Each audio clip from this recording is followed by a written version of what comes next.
The heavy, suffocating scent of polished mahogany and old, leather-bound legal volumes hung over the probate lawyer's office like a physical shroud. Outside the tall, rain-streaked windows, the gray city skyline of the Pacific Northwest felt cold and unforgiving, mirroring the absolute chill that had settled into my bones. I sat perfectly still in the stiff, high-backed chair, my hands resting quietly on my lap, my plain work boots and worn canvas jacket standing out like an ink stain against the lavish surroundings. Across the massive, antique desk, my younger brother Sebastian leaned back in his plush leather seat, his fingers draped over his expensive gold watch as he turned to smile at our extended family. The air inside the room was thick with a calculated, predatory anticipation, a silent consensus that had been carefully engineered over decades of systematic exclusion. Our mother, Clara, adjusted her heavy mink coat, her eyes tracking my every movement with a cold, passive-aggressive disappointment that had defined my entire childhood. The elderly estate lawyer, Mr. Harrison, cleared his throat, the sharp rustle of heavy legal parchment cutting through the room like a physical blade. Before we review the primary corporate distribution schedules for the late Thomas Wells estate, we must finalize the personal property allocations, Mr. Harrison announced, his voice carrying the clinical neutrality of a seasoned probate specialist. Sebastian let out a low, mocking chuckle, tossing a glance over his shoulder toward his wealthy fraternity friends who had gathered in the gallery seats. "Well, let's make sure we give our resident servant her rightful due before we get to the real numbers," Sebastian announced, his voice booming through the quiet room with an arrogant, unchecked sneer. "I mean, considering how much time she spent cleaning up the grease at our industrial yards, she definitely earned a little piece of the family legacy." Mr. Harrison adjusted his reading glasses, his eyes locking onto the document as he read the explicit, final directives of our late father. "To my eldest daughter, Anna Wells, who has spent her adult life dedicated to the domestic and auxiliary maintenance of our holdings, I leave my entire collection of vintage porcelain dolls currently stored in the attic of the family residence." In that single, agonizing second, the walls of the mahogany-paneled office violently rattled with an absolute explosion of loud, mocking laughter from the rest of the family. Sebastian slapped his open palm against the armrest of his chair, his face twisting into a mask of pure, unadulterated amusement as he wiped a mock tear from his eye. "Porcelain dolls!" Sebastian shrieked, his laughter echoing clearly through the silent rafters to ensure every single person in the room heard the humiliation. "Our father literally left the family failure a box of dusty, useless toys while I'm inheriting the entire operations of the empire. This is absolutely magnificent, Anna. You can dress them up in little uniforms while you sit in your tiny apartment watching me run the city." My mother let out a sharp, condescending sniff of agreement, dismissively adjusting her pearl necklace without casting a single glance of maternal sympathy in my direction. "Your father always possessed a strange, poetic way of handling disappointments, Anna," my mother chimed in, her tone dripping with a weaponized, passive-aggressive entitlement.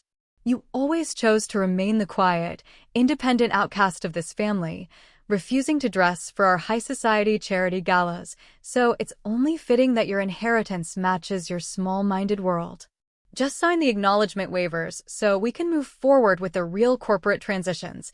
Sebastian has a meeting with our primary construction investors at noon." I didn't answer their insults, and I didn't let a single flicker of human emotion breach the calm, stoic mask of my face, because my years of managing rough crews on concrete job sites had trained me to remain completely clinical under fire. They truly believed that my absolute silence was a sign of crushing defeat, a quiet admission that I was the inferior sibling who had amounted to nothing away from their validation. They had absolutely no idea about the grueling, secret discipline that had forged my character over the last 10 years of my existence away from their toxic household. While Sebastian was partying his way through elite business colleges on our father's bottomless dime, flunking his marketing exams and crashing luxury sports cars, I was single-handedly running the core operations of Timberline Construction. I was the one who woke up at 4 in the morning to stand in the freezing mud of our heavy infrastructure projects, my boots caked in wet cement as I personally managed the logistics of our carrier fleets. I spent my 20s locked in windowless trailer offices on job sites, scrubbing data, renegotiating multi-million-dollar steel supply lines, and mastering the complex compliance architectures of municipal zoning laws. The rough, calloused crew leaders didn't respect my brother's expensive suits or his loud, empty bravado. They respected my intellect, my relentless work ethic, and the fact that I never backed down from a structural crisis. I had swallowed my pride and endured my father's public coldness for years, channeling the pain of their neglect into an ironclad professional strategy that remained completely invisible to their amateur eyes. Under my silent, operational management, the core business of timberline construction had undergone a historic, unprecedented expansion that saved our assets from a catastrophic post-pandemic market contraction. I kept my accomplishments entirely quiet from the rest of the family, never sharing the details of our corporate restructuring or the highly classified joint venture portfolios I had quietly secured behind closed doors. To my small-minded parents and my narcissistic brother, I was just a glorified assistant who wore high-visibility vests and disappeared for months at a time into the industrial yards. They mistook my complete humility for a lack of ambition, completely blind to the fact that their unyielding greed was about to walk them straight into a devastating legal checkmate. Mr. Harrison cleared his throat once again, a sharp, chilling silence descending upon the room as he lifted a secondary, gold-sealed corporate folder from his desk. Now, we shall proceed to the primary corporate infrastructure distribution for Timberline Global Logistics and Construction LLC, the lawyer stated, his voice dropping into a razor-sharp, clinical precision. Sebastian leaned forward, a smug, triumphant expression spreading across his face as he prepared to grasp the final prize of his engineered entitlement. As the designated male heir, I assume the sovereign voting shares have already been routed to my primary account, Sebastian preened, his fingers tapping against the wood. Mr. Harrison stopped his hand midair, looking over his reading glasses at my brother with an expression of intense, professional pity that caused Sebastian's smile to instantly freeze. I am afraid you are completely mistaken, Sebastian, Mr. Harrison announced, his words cutting through the air like an iron gate locking them out forever. If you flip to page 14 of the primary corporate charters, you will find a massive, permanent structural alteration that predates your father's passing. Precisely 5 years ago, following an unprecedented 40% revenue growth executed under the silent, exclusive management of your sister, Anna Wells, your father signed a total, unconditional corporate transfer decree. Recognizing that his own son possessed absolutely no operational confidence and desperate to protect his life's legacy from a total market liquidation, Thomas Wells legally transferred 100% of the voting shares and the entire corporate entity of Timberline Construction to Anna. The corporate holdings, the heavy equipment fleets, the multi-million-dollar municipal contracts, and the primary banking lines belong exclusively, unilaterally, and entirely to your sister. The double plot twist delivered by the elderly lawyer struck the room with the devastating velocity of a natural disaster, causing the arrogant smirk on Sebastian's face to instantly shatter into absolute horror. What? This is a complete fabrication. Sebastian roared, violently standing up from his plush chair so hard it slammed against the mahogany wall, his face turning a dangerous shade of purple. My father would never hand his empire to a quiet, ungrateful outsider. She manipulated him while he was sick. I am the male heir, and I am the one who commands this legacy. The board of directors will have this ridiculous document thrown out of court by tomorrow morning. I swear to God they will. Mr. Harrison didn't flinch, and he didn't offer a single second of sympathy. He simply pushed a secondary, certified ledger across the table. The board of directors finalized this transition 5 years ago, Sebastian, and the state regulatory registries have already closed the compliance audits, the lawyer stated smoothly. Your sister is not an assistant. She is the sovereign chief executive officer and sole primary owner of the entire Timberline infrastructure, and her authority is completely beyond reproach. My mother let out a horrified, breathless shriek, her hands flying to her throat as she stared at the legal seals, her face turning a grotesque, pale shade of ash. "Anna, honey, please tell us this is just a corporate strategy," my mother sobbed, her voice suddenly shifting into a weaponized, weeping maternal affection that made my skin crawl with disgust. "We are your family, your own flesh and blood. Sebastian was just stressed about his future. He didn't mean to mock your hard work. Think about how this terrible public scandal will destroy our family's standing in the country club circles. We always knew you were doing amazing things for our company." I stepped back, completely removing myself from her trembling reach, my eyes looking down at her with a cold, calculating satisfaction that was entirely free of any remaining anger. "You didn't care about the family standing when you sat at the kitchen table and watched Sebastian spend my childhood education fund on his luxury sports cars, Mother," I said, my voice smooth, quiet, and carrying a strange, chilling peace that silenced her cries completely. "You tolerated my presence while using my absence as an excuse to paint me as the family failure, all to ensure that your golden child could remain the king of your superficial world. And you, Sebastian, you spent the last 5 years hiding behind a title you didn't earn, treating our workers like garbage and assuming my silence was a sign of weakness. Today, the true bill for your choices has officially arrived, and I am not spending a single hour of my life or a single penny of my capital to shield you from the gravity of your own lazy choices." But the breathtaking revelation of the inheritance karma sequence was about to descend upon their unearned pride with a secondary, magnificent layer of structural justice. Mr. Harrison turned to the final page of the personal property allocations, his fingers tracing the certified appraisal certificates attached to the vintage doll collection. "Regarding the box of antique porcelain dolls left explicitly to Anna Wells, our forensic valuation teams completed a high-fidelity verification last week," the lawyer announced, a soft smile playing on his lips.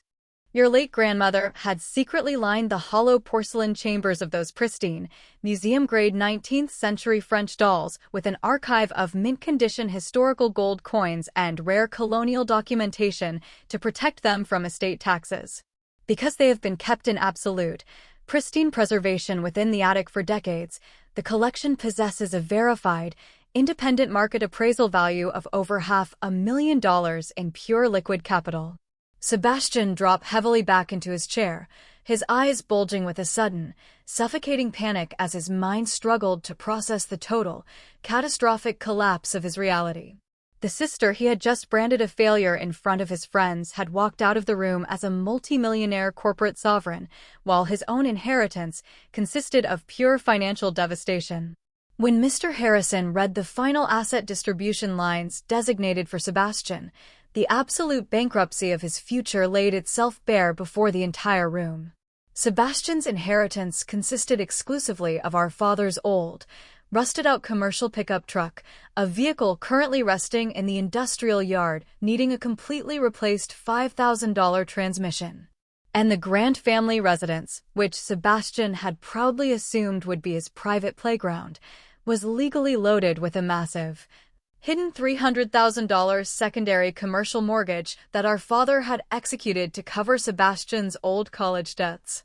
The golden child had been left with absolutely nothing but an unpayable debt, a broken truck, and a total public disgrace that would follow him for the rest of his natural life.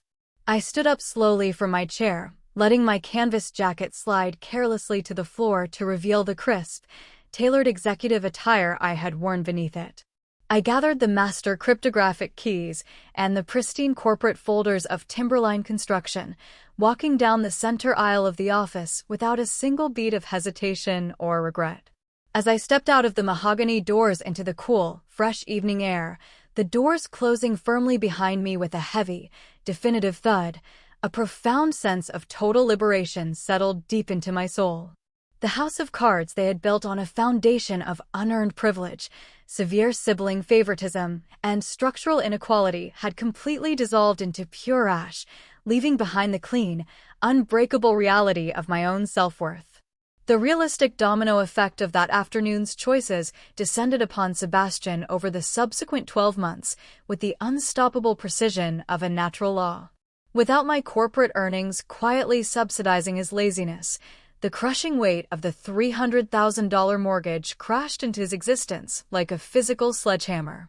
The banks initiated immediate foreclosure proceedings on the family residence within 90 days, forcing my mother and Sebastian to liquidate their expensive designer wardrobes and country club memberships at a fraction of their value just to cover their basic legal fees. Sebastian tried to launch a desperate counteroffensive, using our old family contacts to secure loans, but the local business community had already read the financial journals and blacklisted his name as a toxic liability. He was forced to move into a tiny, rundown studio apartment on the industrial outskirts of the city, where the heavy freight train shook the thin walls at all hours of the night. The luxury lifestyle he had used as a weapon of superiority vanished entirely overnight, his unearned pride completely ground into the dirt as he faced the unyielding gravity of the modern economy. The final, emotionally resonant closure of my journey arrived on a crisp, gray autumn afternoon inside the towering glass headquarters of my new corporate office downtown. I sat behind a sleek, minimalist executive desk, the massive windows looking out over a peaceful river courtyard filled with ancient oak trees and fresh, wild lavender. The space around me was filled with the soft, comforting aroma of fresh espresso, beautiful literature, and the absolute, unshakable safety of a life that had been fully reclaimed. The heavy walnut door of my office suite quietly creaked open, and my assistant stepped through the threshold with a hesitant, uncomfortable expression on her face. "Ma'am, your brother Sebastian is downstairs in the lobby," she whispered, her voice carrying a deep professional discretion. "He has been waiting for 4 hours, and he is begging for just 5 minutes of your time." I slowed down the pacing of the moment, taking a slow, measured sip of my coffee, allowing the quiet serenity of my success to fill the room before I offered a calm nod. "Let him come up," I said softly, my voice carrying a strange, chilling peace that radiated absolute command. Within minutes, the door opened again, and the imposing figure of my younger brother stepped into the blinding light of my executive suite. The transformation in his appearance was an absolute, startling testament to the power of human karma. The expensive custom-tailored suits and the arrogant, mocking smirk he used to wear like a weapon during our childhood were completely gone, replaced by a faded, grease-stained work flannel and a pair of worn canvas shoes. His face was pale, his eyes were ringed with the deep shadows of an exhausting manual labor routine, and the proud, weaponized confidence that had defined his youth had completely evaporated into pure humility. He stood near the edge of the plush rug, his hands nervously trembling as he clutched a crumpled paper copy of his basic resume against his chest, unable to meet my calm, steady gaze.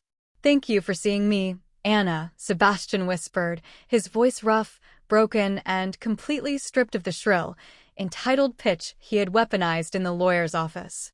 He adjusted his posture with a frantic, sweating desperation as the heavy silence stretched out between us, the grandfather clock in the corner ticking steadily like a countdown. I didn't offer a polite phrase or attempt to cushion his immense discomfort. I simply sat back in my leather chair and waited for him to find his words. "I wanted to look you in the eyes and tell you that I am so deeply sorry," Sebastian murmured, a genuine, unforced tear slipping down his pale cheek. "I spent my entire life letting Mom and Dad treat you like you were invisible because it served my ego, because it meant I got the luxury cars, the private schools, and the freedom. Since the foreclosure hit and everything was liquidated, I've had to work 10 hours a day loading commercial lumber trucks on the concrete warehouse floors just to afford groceries. Every single night my back aches and my hands bleed from the splinters. I think about how you spent 10 years doing this exact same manual labor while I was mocking your work boots. Our parents are completely broken, Anna. They spend their days sitting in that tiny apartment blaming the lawyers and the economy, completely blind to the fact that their own superficial greed is what destroyed this family. I don't expect you to forgive me, and I don't expect an executive seat, but please, I am begging you as your brother, just give me a low-level job on one of your construction crews. I just need a chance to rebuild my life from scratch." I looked at my younger brother, searching his tired features for any remaining trace of the old manipulation, but I found only the raw, bitter reality of a boy who had finally been forced to grow up through the consequences of structural inequality. "I appreciate your honesty, Sebastian," I replied, my voice smooth, quiet, and carrying an unshakable serenity that filled the vast executive space between us. "I am glad you are finally learning the true, quiet reality of an honest day's labor, and I hope it tempers your character for the future. But a corporate empire cannot be managed on a foundation of sudden, desperate sentimentality," I added, setting my cup down with a clean, soft click against the polished wood of my desk.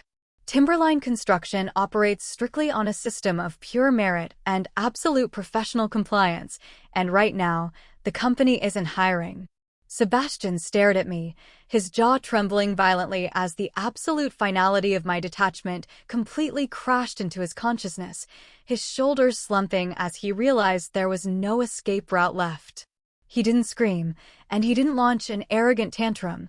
He simply offered a slow, defeated nod, turned around with a heavy stride, and walked out of my office suite into the shadows of the hallway. I watched the heavy door close firmly behind him, a soft, calm smile spreading across my lips as the final remnants of my childhood resentment vanished completely into the quiet afternoon air. The house of cards they had built on a foundation of unearned privilege and psychological warfare had completely dissolved into pure ash, leaving behind the clean, unbreakable reality of my own self-worth. If you are listening to this story right now, and you are the child, the sibling, or the dedicated worker whose silence and relentless sacrifices have been systematically weaponized by the people who share your last name, hear me clearly. Your value is never defined by the absolute blindness or the predatory greed of a toxic family dynamic that refuses to see your true worth. Strength does not mean enduring financial fraud, emotional neglect, or structural inequality for the sake of an artificial family peace that only serves the parasites in your life. True power is born the exact moment you stop begging for the validation of people who trade love for currency, and you begin to use your own brilliant mind to establish unbreakable walls around your future. My corporate victory was a beautiful achievement, a complete deployment of forensic strategy that permanently saved my legacy from the hands of family traitors.